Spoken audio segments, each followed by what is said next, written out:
El origen sopista de la tuna universitaria, un constructo decimonónico. Bueno, pues, ¿qué es eso? Pues es lo que vamos a intentar exponer en estos próximos minutos. Para entenderlo hemos de partir de una serie de premisas, datos, conceptos que todos tenemos que tener claros.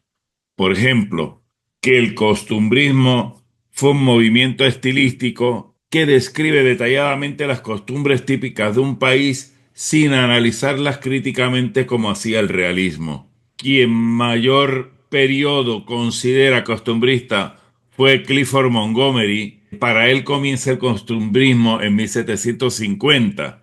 Hay un sector crítico que lo restringe para empezar en 1820 y el Ministerio de Educación y Formación Profesional en España considera todavía un periodo con un inicio mucho más tarde, en 1837.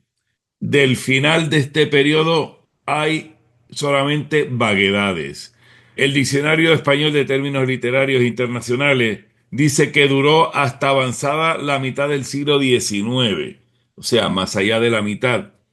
Y como nadie lo define, en este trabajo hemos tomado como fin del costumbrismo el momento en que cerraron las revistas costumbristas, sobre todo la más importante, el cierre del Semanario Pintoresco Español, que cerró su impresión y no volvió más en 1857.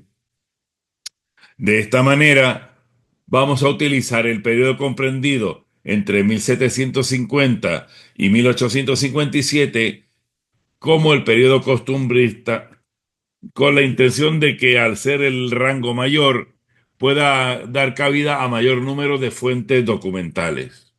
También tenemos que saber lo que es un constructo. Para la American Psychological Association, el constructo es una explicación y cuando esta explicación está basada en hechos deducidos a partir de datos que no se observaron directamente, se llama constructo hipotético.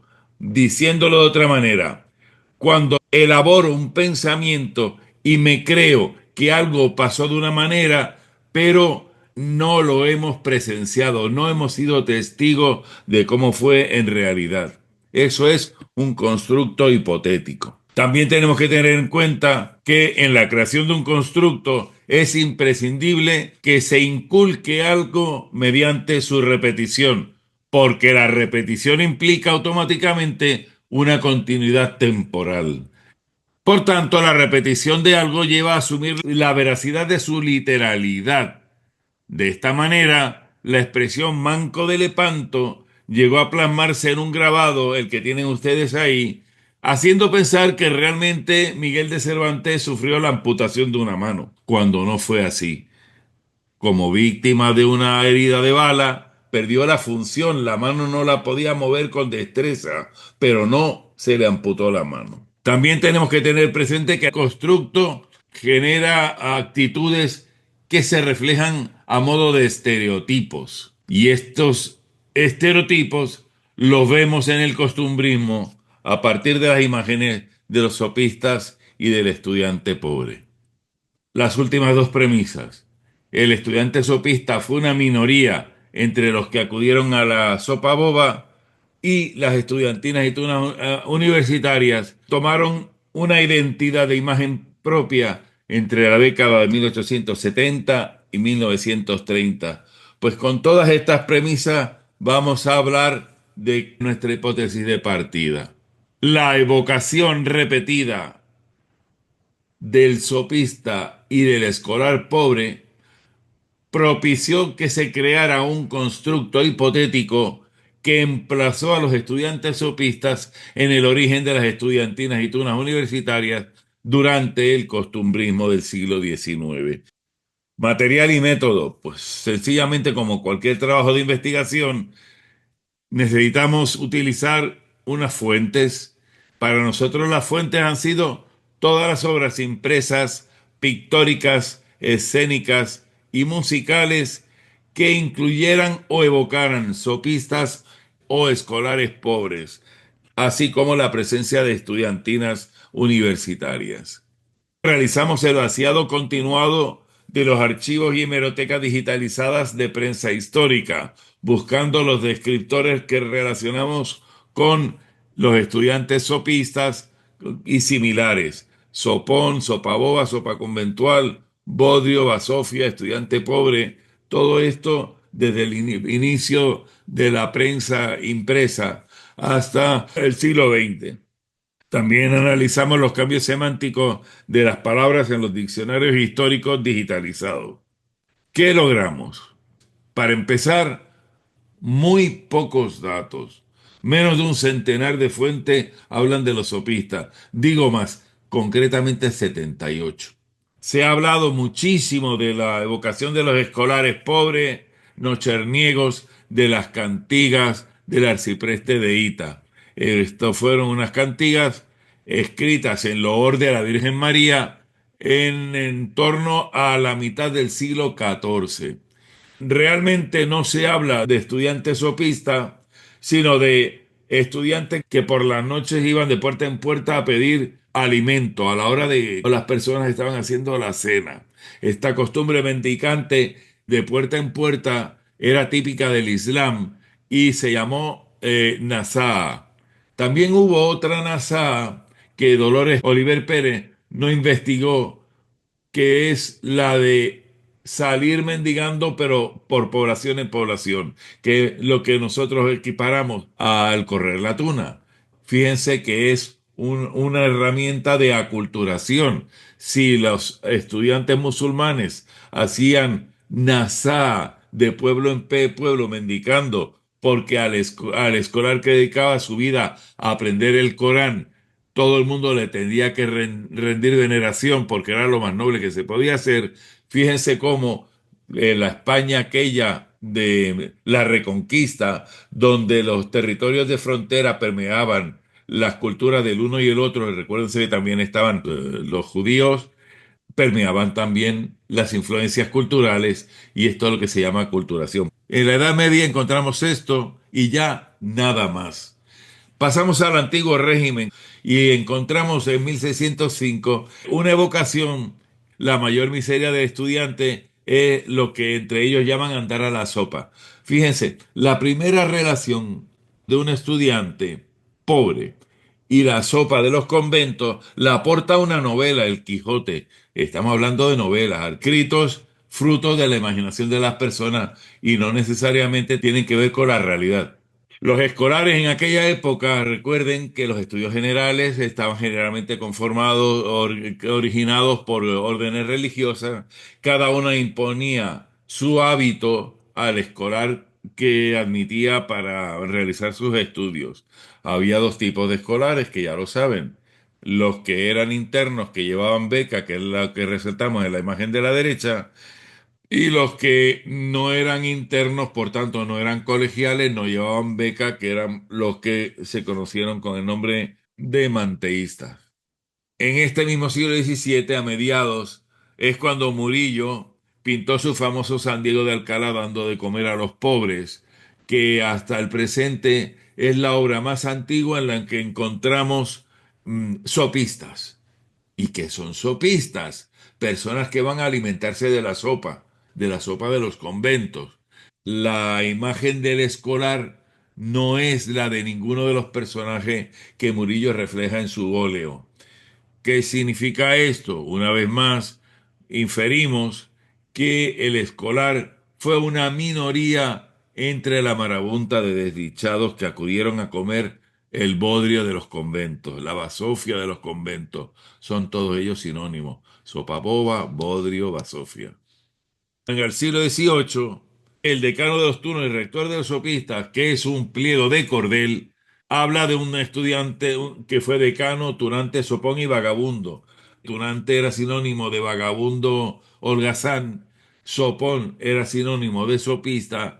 Vamos a ver que nuevamente es una obra de la inventiva, no es un documento de hecho fehaciente, sino que es una obra literaria. Continuamos en el siglo XVIII y encontramos que la comedia en la encantada Melisendra y el Piscator de Toledo es la obra más antigua en la que encontramos la expresión hambre estudiantina relacionada con los estudiantes pobres. Y luego, en 1770, encontramos en otro pliego de cordel la imagen más antigua hallada hasta el presente de un estudiante pobre, que es la que tienen ustedes en la diapositiva. Finalmente, en 1785, un entremés escrito en pliego de cordel dice que el hambre estudiantina es más grande que la canina, expresiones que hemos atribuido desde siempre al estudiante pobre, al sopista, pero fíjense cómo se van buscando datos y los datos van apareciendo en obras literarias. Se nos acabó el siglo XVIII y vamos al siglo XIX. ¿Qué ocurre? Que ya desde el siglo XVIII, 1750, estamos en el periodo costumbrista. Y en el XIX, cuando entra de lleno, hubo dos principalísimas revistas costumbristas, pero también hubo en esta corriente una penetración de la imagen del escolar pobre y del sopista en las artes escénicas. Por ejemplo, el perfecto amigo que tiene el sopista Mendrugo, Perico el emperador que también saca el sopista Mendrugo, el sopista Cubilete, un pliego de cordel, el azote de tunos, holgazanes y vagabundos. Aquí la palabra tudo significa vago, como ya hemos visto en otras ponencias en momentos pasados. Hablamos de la astucia estudiantina, esto es una evocación a la novela picaresca española. Y continúo, por ejemplo, el estudiante burlado, que habla de un tuno sopista, que además era vagabundo y holgazán. El estudiante tunante, un romancero de García Rodríguez. También hubo evocaciones al estudiante pobre y al sopista en las zarzuelas y en la música. Tienen ustedes ahí una relación de piezas musicales y fíjense que están todas centradas en un periodo importante que es la segunda mitad del siglo XIX. Hubo evocaciones en obras impresas como El romancero del estudiante tunante, El bachiller de Salamanca, El estudiante de la Tuna, un artículo de Vicente de la Fuente, El honor de un estudiante, Gilda de Santillana. Hubo evocaciones varias en artículos y en productos literarios. En el entorno de 1855, el romance nuevo del modo de vivir de los pobres estudiantes que estudian en Valencia es interesante por el grabado que aporta, que en lenguaje especular el cura dice, esperarse o les daré con la cuchara, y los escolares le contestan, padre fray soquete, vamos a prisa que tenemos hambre veterana y estudiantina.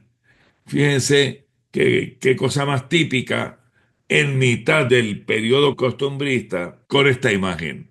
Morán Saus y colaboradores atribuyen su publicación al siglo XVII, pero nosotros al estudiar las palabras incorporadas en el texto del romance, encontramos que hambre veterana y fray son claves para afiliarlo. Hambre estudiantina y hambre veterana aparecen por primera vez en un diccionario en 1803 y fray, apócope de fraile, aparece en los diccionarios del siglo XVIII y finalmente uno de 1855.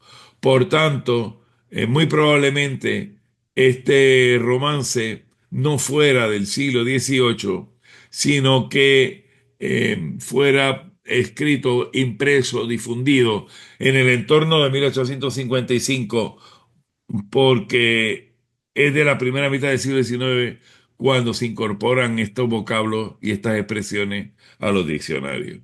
Siguen apareciendo a mitad del siglo XIX más artículos y publicaciones literarias, novelas, cantos, coplas, trovos, y que en el cuento Luisa o el Ángel de Redención aparece una curiosa clasificación de los estudiantes del siglo XVII.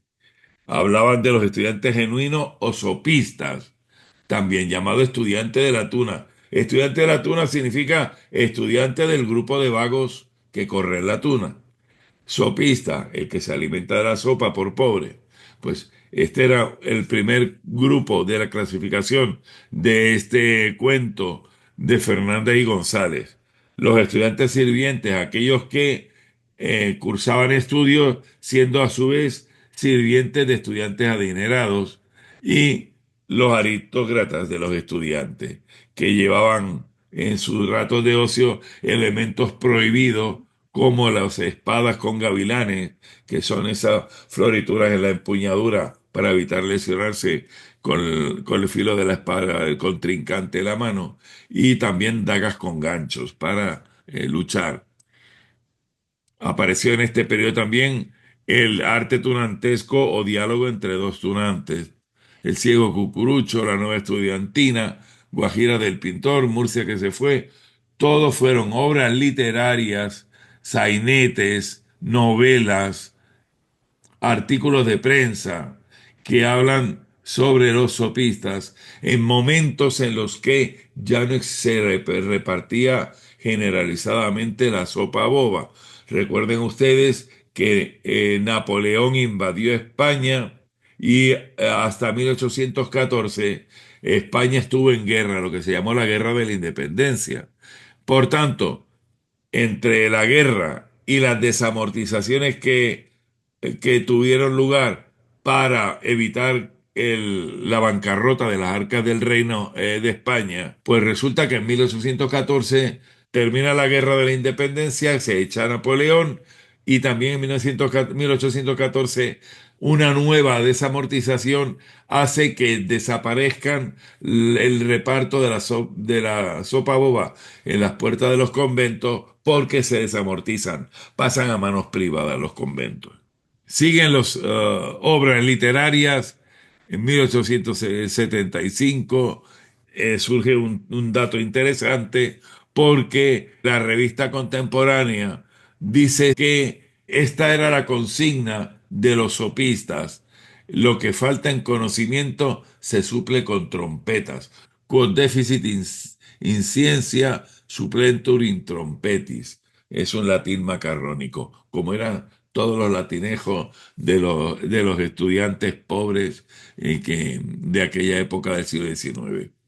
También se escribió La capa del estudiante, Cuentos viejos, El sopista Mendrungo. Hubo mucha novela, mucha novela. También hubo evocaciones en grabados, como esta de 1830, de los estudiantes a la puerta de un convento. La de la derecha, Estudiantes en Spain Revisited, esta es de la colección de Rafa Santalla. Estudiantes de la Tuna, la central, Estudiantes corriendo la Tuna en el 43, la inferior. Más imágenes de un estudiante portando cuchara en el bicornio. Luego apareció un nuevo romance en el 55, parecidito al que vimos con el lenguaje especular, pero ahora sin texto, y tienen el grabado ahí en la parte inferior. El diálogo entre dos tunantes o arte tunantesco de Farinello, 1860. Fíjense, obras literarias escritas décadas, en este caso casi medio siglo después de que desapareció de repartir la sopa conventual a las puertas de los conventos y obras pías. Continuaron las imágenes de escolares en la prensa: La nueva estudiantina en 1865, en La Guajira del pintor 1870, y El estudiante de la Tuna 1871. Este estudiante de la Tuna que tenemos a la izquierda está vistiendo el traje académico oficial después de 1845 en España, que fue pantalón negro, levita negra, camisa blanca, corbata negra, y en invierno se les permitía que se pusieran una capa para abrigarse. Continuaron a final del siglo más imágenes evocadoras de los estudiantes de la Tuna y los estudiantes que iban de lugar en lugar. La de la izquierda es de 1881, de Gustave Doré, y la derecha, Estudiante de la Tuna viajando con arriero, también es del mismo año, de Gustave Doré. Curiosamente, hay un artículo de prensa de 1844 que dice que ya no se corría la tuna en España. De hecho, hay varios artículos, como vimos en la conferencia presentada el día 18 pasado, que fue determinante el plan de estudio de 1845 llamado Plan Pidal, a partir del cual desapareció la corriente de correr la tuna. Fue decisivo y eso lo dijeron autores coetáneos, o sea, fuentes primarias, no estamos hablando de novelas, sino fuentes primarias. Entonces, ¿qué ocurre? Que si en 1845 desapareció por el plan de estudios la costumbre de correr la tuna, en el año 1881 era imposible que Gustavo Doré viera esa excursión de estudiantes con muleros corriendo la tuna. Era imposible. Doré pintó eso, dibujó eso en función a lo que había oído que antes ocurría, pero él no lo pudo ver. Llegó el punto a 1887 en que el constructo ya se estaba desarrollando. Un sopista, el de la imagen. La guitarra hace en su mano el mismo oficio que hacía la espada en la mano de Alejandro en Macedonia cuando conquistaba el mundo. Esos cintajos con los que adorna el instrumento son despojos de sus victorias. Cada cinta representa una batalla ganada en el campo del amor. Más invención en una revista. Para empezar, ese muchacho del dibujo lleva una guitarra de cuyo clavijero penden cintas. Es un elemento típico carnavalesco. Este muchacho viste como un integrante de una estudiantina carnavalesca. No viste como un sopista. Está demasiado limpio, no está harapiento, el manteo no está hecho jirones, etcétera, etcétera. Y comienza el bulo del significado de las cintas. Cada cinta representa una batalla ganada en el campo del amor. O sea, cada cinta significa una mujer que conquistó. También hubo ocasiones en la publicidad. Fíjense, en 1855, esta es la publicidad de unos grandes almacenes de París. Una fábrica de chocolates, El Barco, en Valencia, 1888. Interesante que ya llevan la cuchara de palo en los bicornios. La imagen del estudiante español en la industria del chocolate fue muy importante en Europa, mas sin embargo en el continente americano lo fue la industria del tabaco. Y evocaciones en la pintura. Fíjense, después de aquel cuadro de Murillo del siglo XVII, aparece esta sopa boba de Alenza y Nieto, que no está fechada con exactitud. Dice el museo que entre 1826 y 1850. Por la indumentaria en esa imagen no se puede identificar a un solo estudiante. Parece que hay herido de guerra. El que tenemos de pie enfrente a la izquierda ha perdido una pierna. Vemos mujeres, vemos algún niño, como el que está en segundo plano abajo a la derecha, y no se ve ningún estudiante. 1866, nuevamente otro reparto de la sopa en un convento de capuchinos de Martínez del Rincón y Tribes. Aquí cabe la duda de que este personaje pueda ser un escolar y quizás este brillo de aquí pudiera ser una, una cuchara de palo. Cabe la duda. Podría ser. Lo demás son simplemente ancianos, posiblemente viuda con hijos o huérfanos. Fue tal la penetración del costumbrismo que en la edición de 1872 del catálogo del Museo del Prado le ponen esa descripción al cuadro de Esopo. Esopo fue un fabulista del siglo VI antes de Cristo. Y dice en la descripción del catálogo que Esopo está representado en figura de un viejo sopista descamisado. Vamos a ver, ¿cómo se puede describir como sopista a una persona que vivió casi 10 siglos antes, en el siglo VI?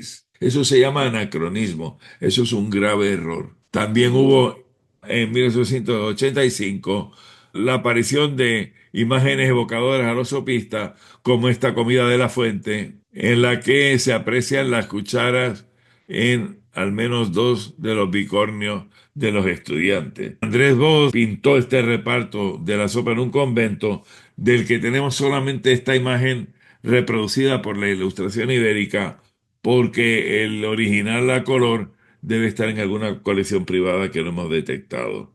Está grabado en blanco y negro, es de la colección de Rafael Santalla. Y llegó, por ejemplo, a Lucio Rossi en 1894, que pinta a una señorita de estudiantina y ella sí se le nota también, o será divina, la cuchara en el bicornio. Y finalizando el siglo, estos estudiantes publicados por la revista Blanco y Negro con sus cucharas en los bicornios. ¿Qué significa esto? A medida que progresaba la penetración de la repetición de la imagen del estudiante pobre y sopista en la población española del siglo XIX, se va generando la impresión de que estos estudiantes eran pobres y que además llevaban la cuchara en el bicornio como evocación a su pasado sopista. Esto ocurre en un periodo en el cual también suceden otras cosas. ¿Qué cosas? Las numerosas salidas postulantes de las estudiantinas académicas para ayudar a las víctimas de inundaciones, de terremotos, de guerras, de epidemias. Las estudiantinas académicas, que estudiantina fue el nombre de la tuna antes de que pasara a llamarse así, fueron la organización no gubernamental más importante del siglo XIX en España. Y estas salidas postulantes coincidieron con estas evocaciones a los sopistas. Hemos visto todo lo que hemos encontrado en cuanto a recuerdos de obra impresa, obra pictórica, obra musical, y cómo se ve esto desde el punto de la estadística. Hemos encontrado que las obras que hablaron de sopistas o de los estudiantes pobres fueron casi el 40%, seguido de los grabados, que fueron casi el 20%, para seguir con artes escénicas, pintura y la música. Pensemos en la clase media. Partimos de que la mayoría de la población era analfabeta. Nos olvidamos entonces, para ellos, de las obras impresas, que solamente llegaba a las clases cultas. Permeó, penetró la imagen del estudiante pobre y del estudiante sopista, a la vez que ellos veían por las calles las estudiantinas académicas pidiendo para ayudar a los más desvalidos. ¿Cómo vemos a esto a lo largo del tiempo? Pues con esta gráfica. Fíjense, tenemos marcado el inicio en 1750, porque fue cuando Montgomery dijo que comenzó el costumbrismo. Hemos marcado en azul el área que termina en 1857, que fue cuando cerró la prensa costumbrista. En el periodo señalado por Montgomery para el costumbrismo, se publicaron el 47% de las fuentes que hemos encontrado. Y en el resto del siglo XIX tenemos el 53%. La línea roja es la media de publicaciones. ¿Cómo sube la media de publicaciones en el entorno de mitad de siglo 1850, 1870, que es cuando coincide con las salidas postulantes de las estudiantinas académicas, siempre pidiendo para ayudar a las víctimas de grandes catástrofes? Y otra cosa, a partir de 1870, flecha continua, es cuando las estudiantinas académicas deciden crear una propia imagen y una propia identidad. Es cuando, después del éxito clamoroso de la estudiantina española en el Carnaval de París, adoptan casi unánimemente la misma ropa que la estudiantina española de Zabaleta y Castañeda. Una pequeña parte siguió utilizando el traje escolar, pantalón negro, levita negra, camisa blanca, con la capa por encima. y luego hubo la transición progresiva entre la década de 1870 y 1930 a dejar de llamarse estudiantina y llamarse tuna. Con todo esto, pues llegamos a una serie de conclusiones. La primera, el costumbrismo rescató del olvido la imagen del escolar sopista. El costumbrismo mantuvo presente su imagen en obras impresas, pictóricas y representadas en los teatros. El costumbrismo evocó a los escolares pobres y sopistas, coincidiendo con las numerosas salidas postulantes de las estudiantinas académicas durante la segunda mitad del siglo XIX. Continuaron las referencias a los sopistas del siglo XX, dando paso al neocostumbrismo, y esto sustentó los postulados del origen sopista de las estudiantinas y tunas que difundió el CEU, que arraigó con datos plagados de anacronías. Decimos esto porque el propio CEU confirmó la existencia del constructo, afirmando el origen medieval de las tunas universitarias en el programa de mano del tercer concurso nacional de tunas de 1956. En esa contraportada pone literalmente: las tunas universitarias, tras sus 8 siglos de existencia, pueden considerarse como la tradición universitaria más antigua del mundo. Fíjense, el CEU, Sindicato Español Universitario, brazo derecho del franquismo para controlar a la juventud universitaria, estaba ya inculcando que veníamos de la Edad Media. Eso es un constructo, es algo que no se puede demostrar y que parece ser, según esta investigación, surge por el costumbrismo decimonónico. Pues hemos terminado. Muchas gracias.